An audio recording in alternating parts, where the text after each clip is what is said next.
morning, and thank you for joining us on this drizzly morning. We have an exciting lineup for you today. We're very excited to be presenting another one of Redwood's webinar series. So today we have with us Greta Bianchi and Brian Cookson from RDP. And very excited to have them here. RDP is in the business of basically helping companies get grants or any type of government grant, loans, or tax credits. Today, however, we're going to focus on grants and specifically for hiring and training. So please feel free to ask questions as we go along. We'd love to hear from you. We'll give you our contact information at the end as well, should you have any further questions. We're also recording this webinar, so a copy of the webinar will go out to everybody as well afterwards. So with no further ado, I'd like to turn this over to Richard and Greta. Thank you. Thanks, Lydia. Welcome, everyone, to the webinar. I normally start off by mentioning that Canada gives out more grants than any other country that we know of. We work in other countries, and we're always surprised to see what other countries do in comparison to Canada. And for small and medium-sized businesses and even large businesses, there's a whole host of government grants that are available to companies. The thing that we hear, though, from a lot of companies is that it's always difficult to find out about government grants, what's available, how much the funding is, what's the chances of success. So today we're going to be covering hiring and training, but apart from hiring and training, the government kind of divides up the government grants into three buckets. So one is for R&D and innovation. There's a big push on for R&D and innovation in Canada. The second is hiring and training. And the third is accessing foreign markets. So the government really is trying to push companies to think more globally and access foreign markets. So those are the three buckets. What Greta's going to do is cover specific grants related to hiring and training, and she's going to cover those grants and talk about the funding and the criteria. So I'm going to pass it over to Greta. Morning, everyone. So within the bucket of hiring and training, the kind of activities that the government likes to support, they develop these programs to target specific priorities, such as encouraging youth employment, work-integrated learning, like internships for students that are still in school to get job experience, and skills development for existing workers to improve their skills and their career progression. So we'll go through some of the programs available for that. The first and one of the biggest is the Canada Job Grant. This is actually a federal program that's available in every Canadian province except for Quebec, but each province administers it separately and has their own sort of version of it. So we'll use the Ontario one as an example because it's generally they're all pretty similar. So within Ontario, this program is for companies that are purchasing third-party training courses for their staff. So that can be an online course or a classroom-based course, or having a trainer come out to you. And this would cover between 50% and 83% of the course cost, the purchase cost of the program, up to $10,000 per trainee. So why would it range between 50 and 83%? So it depends on the size of the applicant company, the employer. If you're a large company with more than 100 employees in total, then the funding rate is 50%. If you are below 100 employees, then it's 83%. So just to jump in on that, it's pretty rare to see a government grant that will cover more than 50% of the cost. Usually they like the company to kick in half, and this is one where the government's going to cover 83%.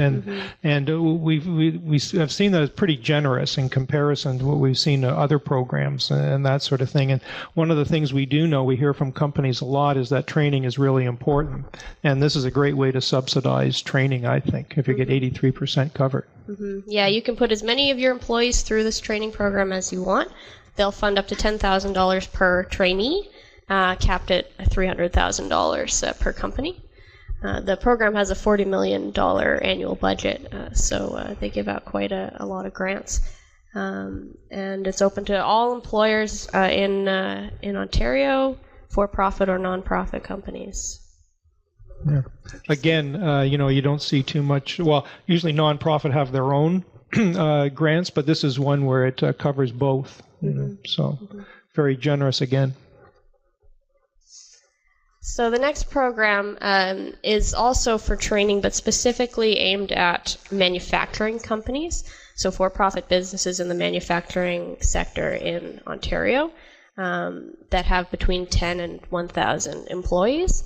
If those companies are looking to do some skills training for their staff, especially training on new technologies, new equipment, processes, software, procedures that are going to help the company innovate, or new skills training for the employees to develop, their skills to help them develop new innovative products and things like that, then this would fund 50% of the costs of internal or external training. So it doesn't just cover third-party courses, but could also cover your internal staff time if you're having some of your employees train other employees, or you do a train-the-trainer kind of thing. And you can get up to $100,000 towards that. Total budget's $9 million. They just got their budget renewed, so this funding is available now. Great. So through the next year, which would start April 1st, correct? Yes. Yeah, and I think just to reiterate, the key thing here is that it covers internal and external costs. So, you would basically, to the extent the staff is involved in doing the training, you would take a portion of the cost of their salary and use that, both the trainer and the trainee, that sort of thing. And also if you need to rent a room to do the training in and that kind of thing. Travel costs if people need to get to the training location. Well, that's interesting. Covers things like that too. And again, up to $100,000 again is pretty generous for training. So now we'll jump into some of the programs available for hiring, because these kind of things can support when you need to bring on some new skills into your business. We have a question. It says, would Canada-Ontario Job Grant cover master's or graduate programs? Typically, no. They used to, and then they decided that they don't want to cover like MBA programs and that kind of thing, further skills development for like university courses. If you're taking, one or two courses, specific individual courses, and they might support that, but not an entire master's program. Okay. So getting back to this is the IRAP Youth Employment Program. So the purpose of this program is for businesses that want to hire young, recent grads in a tech-related role. So typically, these are the STEM type of roles: science, technology, engineering, mathematics. If you're looking to bring on some new, young talent to work on R&D and innovation within your business, it's open to all small and medium-sized enterprises, so companies with less than 500 employees in Canada, and you can get up to $15,000 per hire when you hire a qualifying individual. We will be sending out a copy of this presentation after this webinar as well. Kevin is saying, when I looked into grants before, it seemed most of the grants needed us to be in business for at least 1 year. Is that usually the case? It really depends on the program. Hiring and training grants, no. So they have much fewer criteria around the company eligibility and that kind of thing. Some of the grants for things like innovation and export development do have those criteria, but the programs that we're talking about today, not really, no. Great. So the ICTC Career Connect is a program specifically for hiring IT-related roles in Ontario. So computer science kind of graduates, software development, and computer engineers and that kind of thing, developers. So that will fund between $15,000 to $20,000 towards their first year salary when you hire a qualifying individual who has a computer science background, and they're looking for people, young people who are age 30 or under, recent grads. And that particular program, does it have funding right now? It doesn't at the moment. We're expecting it to get renewed in April. Right. I've noticed that this particular program, once it gets funded, the funds go pretty quickly. It's a very popular program. So if you do hear about it, it's always wise to apply right away because the money goes quickly. So the sooner the better. Yeah. It's a growing industry as well, right? Yeah. And the career launchers are fairly... Oops, sorry, we have another question. Why is there an age limit on funding when there are so many new grads that are mature students? So it all comes down to the government's priorities and what they're looking to support, and youth unemployment rate is very high right now, so they want to focus a lot of their funding on supporting getting youth into the workforce. The government defines youth as age 30 or under, for whatever reason. You know, there are some programs that indirectly, support hiring or the cost of salary. So, for example, if, you were hiring technical people and it formed part of an R&D project that they were working on, then there are other programs that will fund the cost of those salaries, generally anywhere from 40 to 50%. So sometimes indirectly you can get the cost of those salaries covered through another program. Great. So the Career Launcher is a fairly recently funded program that is, again, for specific types of hires. So, again, looking for young people age 30 or under, recent grads, in 3 particular streams. They have a digital technology stream, which is, again, IT and software development kind of roles. They have a clean tech stream, either for particular jobs that are going to be supporting environmental initiatives, sustainability within the company, or if the company itself has an environmental and sustainability focus, then this could support a wide range of jobs that they might be hiring in that company. And there's also a natural resources stream for companies in that industry who are looking to hire. Again, $15,000 per hire for their first year salary, which can cover a period between 6 to 12 months. Chantal's asking if there's a number or company we can call to get advice and direction to see what we could apply for. Well, this is exactly what RDP does. So, there are other companies out there. Redwood has worked with RDP, and our experience has been extremely positive. So, we'll have all the contact information for them at the end of this presentation.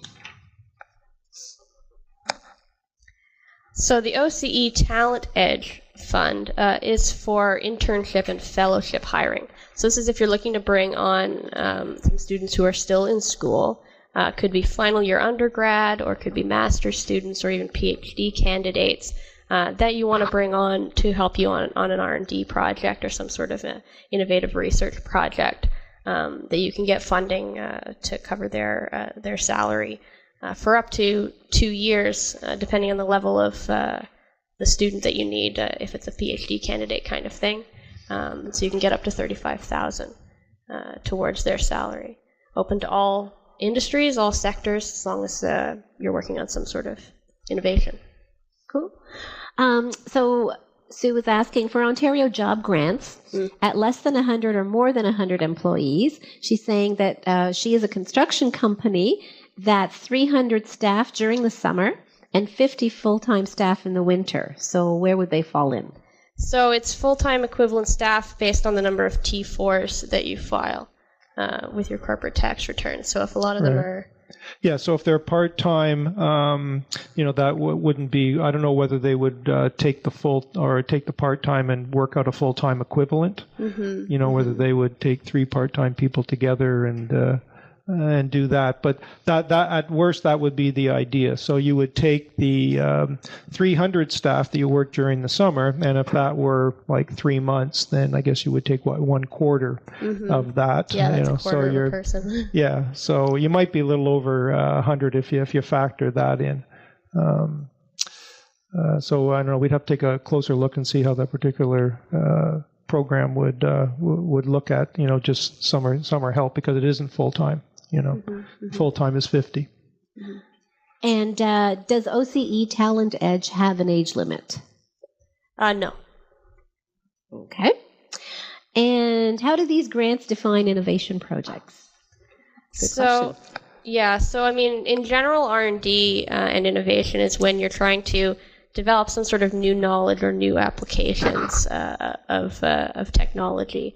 So you have some challenge that you don't know exactly how you're going to solve, and you have to do some experimentation in order to do that. So, definitions are very broad because it has to apply to so many different industries, but we'd have to look at the individual project and what exactly you're trying to achieve and whether this is routine or whether it's experimental. Yeah, I mean, generally I would think if you're working on developing a new product or improving that product or developing a new process, that would be innovative. Mm-hmm. So it doesn't have to be a brand new product? Can it be just an innovation to an existing product? Exactly. Yep. Okay. Right. Okay. And then part of what you do is give guidance as to, yes, like this hopefully will fit the bill. Well, obviously you can't guarantee that, but you have a good feel for whether you think it would qualify or not. I mean, we don't want to waste anybody's time. We want to make sure the company meets the criteria before they apply, so we would definitely go through that. Okay. Tanya's asking if the OEC Talent Edge is open to nonprofits too. No, this one's only for small and medium-sized enterprises, so for-profit businesses. Okay. And does the innovation reference here have to apply to technology? As opposed to like social innovation or something like that? Like a non-technological, can it be fashion? Can it be anything that's not technology? We probably have to look at that on a case-by-case basis because I think the preference would be for OCE to look at more innovation in terms of technology. So, like if it was in fashion, maybe there like an AI component to it, or something like that. But certainly, like new design, new material, things like that, that definitely would qualify. Okay. Great. Moving on, MITACS, Accelerate and Elevate, very similar to the OCE Talent Edge in terms of the kind of things that it funds, but this is a federal program available all across Canada, again for hiring interns and recent grads from master's or PhD level programs or from college programs to work on an R&D project. The interesting thing about MITACS that I find is that they've changed a little bit in terms of how they operate MITACS. And right now, it's usually difficult to get people in this area. So I look upon this program as an alternative to potentially sourcing full-time people, because what can happen with MITACS, the way it works is that you can basically give MITACS a job description of what you want. And then MITACS will take that job description and go to the various universities and find suitable candidates. And they will come back with some candidates that the company can choose to bring on these candidates full-time, anywhere from 3 months to 2 years. And the company gets an opportunity to see these people and work with them, and then can always offer them a job at the end. And apparently 80% do go into industry through this program. So to me, I think it's a great opportunity for companies to look for staff and get highly educated staff at a really subsidized rate. Probably about a third of what it would cost on the market to get that sort of person. You get to check them out, and if it works, and it's a culture fit and everything else, then it's a great program to consider. Yeah, I actually know someone who went through this, and they ended up hiring him full time. So very beneficial for everybody. Now, I noticed someone says they're having, Iona is having sound issues. Is anyone else having sound issues?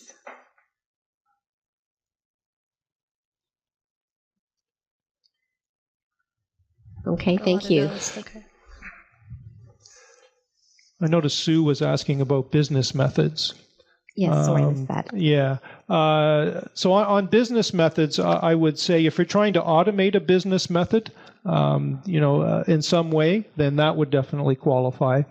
I'm not sure what Sue was meaning specifically about business methods, but certainly the automation of a business method would qualify. Great. This is So Sue says online business processes. I think that would qualify. So, and then we have a program specifically for the agricultural and food and beverage industry. So this could be, farms as well as food and beverage processing, manufacturing plants, breweries, wineries, things like that. If they're looking to hire, again, a recent post-secondary grad, age 30 or under, for a full-time job, and you can get up to $20,000.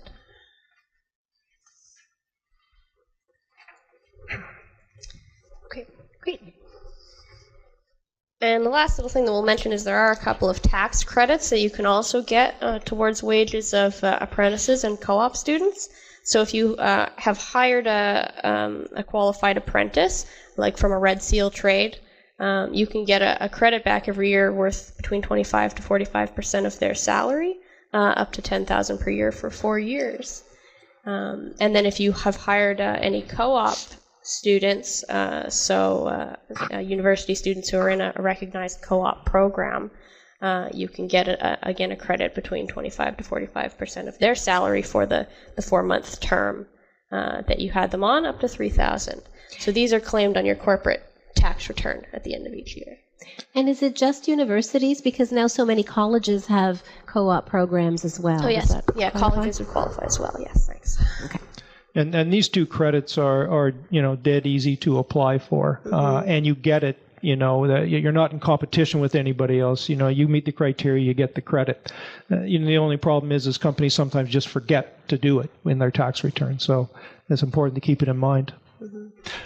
The other thing too, Greta, maybe we could talk a little bit about NSERC and the co-op grant that they used to have, and maybe what's happening with that. Mm-hmm. Yeah, the Natural Sciences and Engineering Research Council, NSERC, had until recently a bunch of programs for businesses who are collaborating with academia, bringing on students and that kind of thing for R&D, including a program called the NSERC Experience Award that was for any science and engineering students that they had on for a co-op placement, and they would get $4,500 per hire. They've just announced that they are closing that program and all of their business programs until further notice, and they're going to be amalgamating them all and creating a new program that's supposed to be more streamlined and easier to access for businesses when they need some sort of academic assistance on their research. So we're keeping our eyes open to see what that looks like when they roll it out, but there'll be further opportunities there. Mm-hmm. Yeah, because the co-op program was very popular. Mm-hmm. You got $4,500 per work term per student. You could apply for up to $15 a year, plus you got the co-op tax credit on top of that. Mm-hmm. So, $7,500 per work term is pretty good, mm-hmm. So we're anxious to see now what's going to happen with that program and how they're going to streamline it, because a lot of companies will be interested in that. Definitely. Lauren is asking if they turn around applications for co-op students fairly quickly.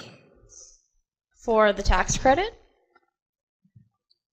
Or, maybe the tax credit, that's just part of your tax return, so you get it automatically. That credit, reduces your taxes, or you get a check. Yeah, you just claim it after the student has already been on with you. But for MITACS, maybe we talk about the turnaround time for... Yeah, so things like MITACS and OC TALENTEDGE you do have to apply for before the student has been brought on. Turnaround time can be between 3 and 6 weeks for an application, depending on the level of project and the number of students that you're asking for and that kind of thing. And how do you identify what a qualified co-op program is? Is it any intern co-op program that's approved through a college or a university? Yeah. Mm-hmm. So it doesn't matter which program? Yeah. Okay.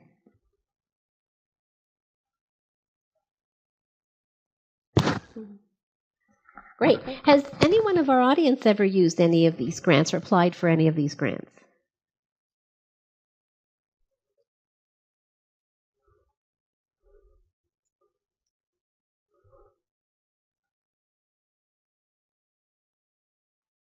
It's impressive how many there are out there, actually. Yeah, that's true. Yeah, no, there are a lot of grants out there, and like I say, we've only covered the hiring and training. And when it comes to R&D and innovation, a lot of those programs, as I said, will indirectly cover salaries. So if you bring on people, there's a way to get those covered. And in fact, there's a program called Innovative Solutions Canada, which is brand new, which is a different way of looking at grants. And in actual fact, it's not really a grant, it's almost like a contract. So the government is putting out these calls, and they're basically saying, look, the government needs this solution. And we're looking to have a small or medium-sized company deal with this solution. So the government's paying the company up to $150,000 for a proof of concept, and then up to $1 million for a contract or a grant. And this covers everything. So it's not 50-50 or anything. This is like getting a contract with a company. And so right now, I think they have about 16 calls out there. So they're very specific. They're in, a specific area, but they're looking to expand that quite a bit into a very, large area where the government's constantly doing this. And this program was extremely successful in the U.S. The U.S. does this, and it's very, very successful. I think in the U.S., every department has to set aside 10% of its budget to have these calls and bring on SMEs. So very, very successful program. So they're hoping to have about 200 to 300 calls out by the end of this year. So it's a good program to keep your eye open on, just to see if your company's a fit for that. Because we had one client, one of the first ones approved, and it was a startup company. They got the proof of concept for $150,000. It really helped to fund them, and they can bring on. They're allowed to, they could use that money for bringing on new staff and that sort of thing. So it was really good. We got a couple of answers to our earlier question of whether people have accessed these programs before. And Sue said that, yeah, she tried the Ontario Job Grant, but it was hard to find a provider with funds left. Definitely a good point. That program and a lot of these programs run on the government's fiscal year, which has a year end of March 31st. So as we're approaching that, they're starting to run out of their budget for the year, but they are going to get renewed in April. So a lot of the times, that is something to keep in mind, that funds are easier to access near the beginning of the government's fiscal year. And if we try again in April, they're going to have more funding available. Great. And Caitlin's saying some of their members have tried, but the feedback has been that the applications are quite onerous, that the whole process is. So what's your comment on that? Yeah, I mean, it does vary from program to program, but I would have to say they are onerous. There's a lot of information that they require, and I think the other thing, and I'll talk about this in a minute, is what you say in the application too. Because when it comes to government grants, each program has a budget, and they never have enough money to give out money to all the applicants that apply. So there's only a percentage that are going to get the grant. So the key is to really be able to position your application in a way that the government's going to say, yes, this is one that we want to fund. So I'll talk about that a bit later, but I think that's the toughest part of making the application. Mm-hmm. Really understanding what is it the government's looking for. Right, and addressing that. Exactly, right. Mm-hmm. Right.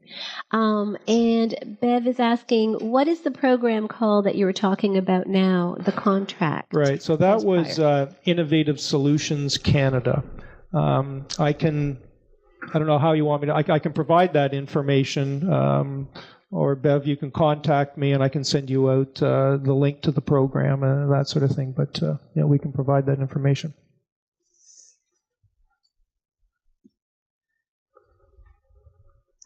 Great. Yeah.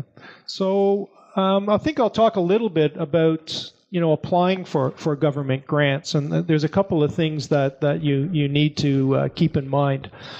One is that you need to apply and get approval before you go ahead and really spend the money. So on that particular front, a lot of companies come up to us and say, well, we hired someone 2 months ago, or we took a training course last year. Can we apply now? No. You've already taken it. You've paid for it. You need to get that approval before you undertake that. So if you're taking a training course, it's okay to put a deposit down on the training course. You just can't have taken the training course before you get approval. So you got to get that approval first, then you can take the training. Okay, and that's the way it is for 99% of grants. So we always need that lead time. So if you're going to hire someone or take the training, you got to count on probably 6 weeks to 6 months worth of lead time. Now the 6 months sounds like a long time. It's generally not that long. I mean, some programs where we're asking for millions, it's going to be 6 months or 12 months if we're asking for a really large sum of money. But we just need that lead time. So we need to sit down and plan with companies and make sure we understand what's coming up in the next few months and for the rest of the year. And certainly when it's for hiring, you don't have to get that specific. You just need kind of a job description, and that's okay to go ahead and get pre-approval on, hiring for the year. So it never hurts to file these applications earlier than later. The next point is really about, how the government picks its, so-called winners. And on the slide here, you'll see the difference between tax credits and grants. And tax credits are entitlement because they're part of the Income Tax Act. There's no budget on this program. So if you meet the criteria, you get the money. Now, certainly the government can always come in and audit you and make sure that you've spent the money and meet the criteria. But, you're always a self-assessing system, so you're always awarded these tax credits, and there's no budget. When it comes to grants, it's always a competition. And, the success rate varies from program to program. So, for example, there's a popular program is a summer student program, And overall, I think the statistics are that maybe about a third, 35% of companies get the grant. And even those that get it don't get everything they ask for. So you get programs like that where it's a much lower success rate. But, other programs where it's much higher, but never 100%. So companies have to understand that it's not a slam dunk, that there is risk that they won't get the grant. I think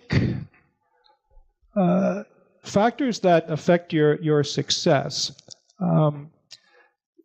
I would say the biggest thing most companies don't address when they complete an application is addressing what's in it for the government. So the government is sitting there saying, we're going to give this company money. What's in it for us? Now, it never comes across in the application like that. They'll never say it that way, but that's what they're looking for. So companies have to address that in the application. It's easy for companies to say, this is how a grant will help our company, but what are they giving back to Canada? What, in terms of the public, where's the benefit here? So usually the number one benefit is anything to do with hiring. So if the company says by getting this grant, we're going to be able to hire more people, and this is how many people we think we're going to hire, that's a big benefit. The second thing is to say, well, by increasing the skill set, we'll be able to pay these things, pay our staff more. What's in it for the government are tax dollars. So the more people they hire, the higher the wage, the more tax money the government gets. So the government can easily sit back and say, well, if this company said they're going to hire 3 or 4 people, that means average tax return to us of X amount of dollars. So yes, we can give them money because we're going to get that back through payroll taxes. Right, and it's a good news story and all of that as well, and it's growth for the economy. Right. I would say the second area is export, going global. As I said before, there's a big push on in Canada to get companies go global. The statistics are that when we compare Canada to countries in Europe, to the U.S., to Australia, the average SME of their total revenue, 6% is export. The average company in the OECD, so that's like US, Europe and everybody, is 25%. That's huge. Yeah, so we're way, way behind. On top of that, we've signed free trade agreements with, Europe. We have NAFTA. And then, we've got the Far East and the Pacific Rim around there. We've got those agreements. So the government's really pushing. Now they got these trade agreements in place, and there's actually a fair amount of funding for that. But that's another area to stress is that, yes, we intend to go global. So that's a big thing that they're looking for. And that's a push, it seems, both for provincial governments and federal as well. That's true. Right. And then the third thing would be any other benefits you can see that would either be social benefits to Canada, anything like that you can address or bring out in the application. That's going to be something that the government can see as returning some benefit to the public. Or position Canada as a leader in a certain industry. Absolutely, yeah. Environmental benefits. Environmental benefits, that kind of thing. Yeah. So those are the factors that can affect your chance of success. The other thing I would say about government grants is that it's important to be strategic. And what I mean by strategic is that a lot of companies, when we meet them, they get quite excited about government grants. But really, it's not within their strategy to go ahead and do that. They hear about hiring grants or R&D grants. They go, oh, great, well, we could do this, we could do that. But you've got to be certain you're going to go ahead and do that. Because otherwise, you're not going to apply for a grant just to get the grant, because you're going to have to come up with half the money yourself. So you need to really sit down and look at the rest of, say, 2019 and say, are we going to hire people? Are we going to undertake some innovation? Are we going to, access a new foreign market? Ask yourself if the answer is yes, we intend to go ahead and do this, then that's when you want to leverage and decrease your risk and apply for a government grant to get more money to do it.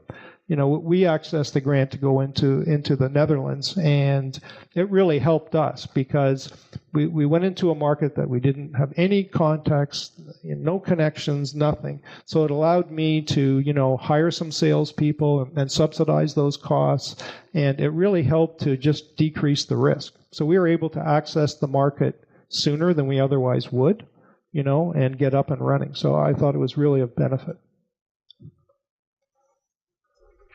Great.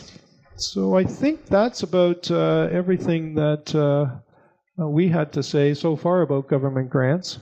Happy to take more questions.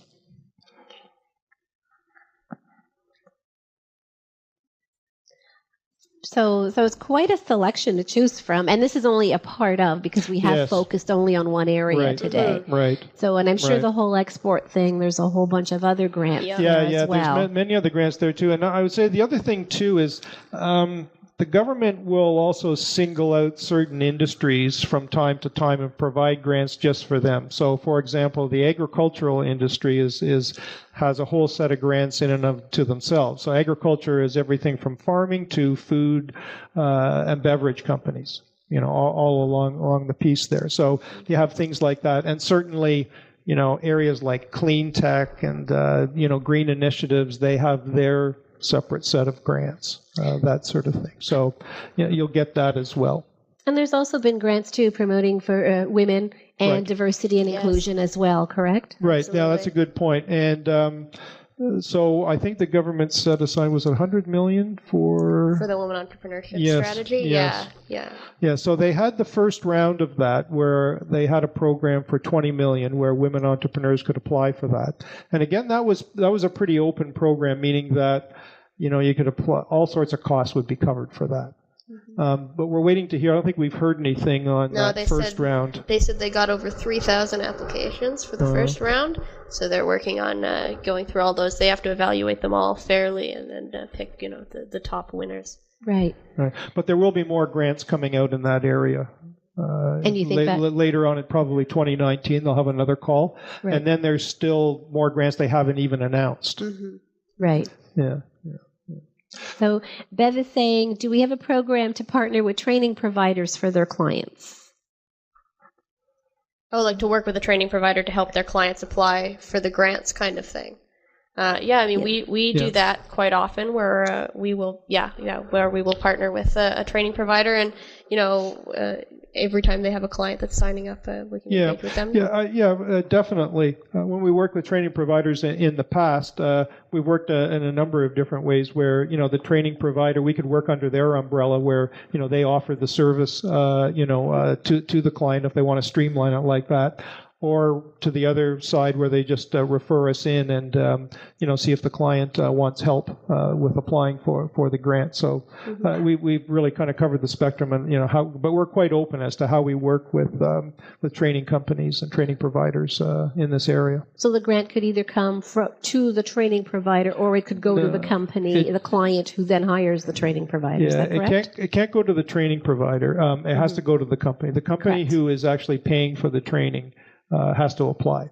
Because they're the ones with the employees. Right. Okay. That makes sense. And do we have any other questions from our audience?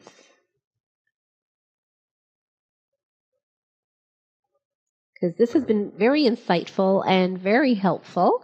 I hope you enjoyed the webinar. If we don't see any questions, we will give you what we call the gift of time and end a little early.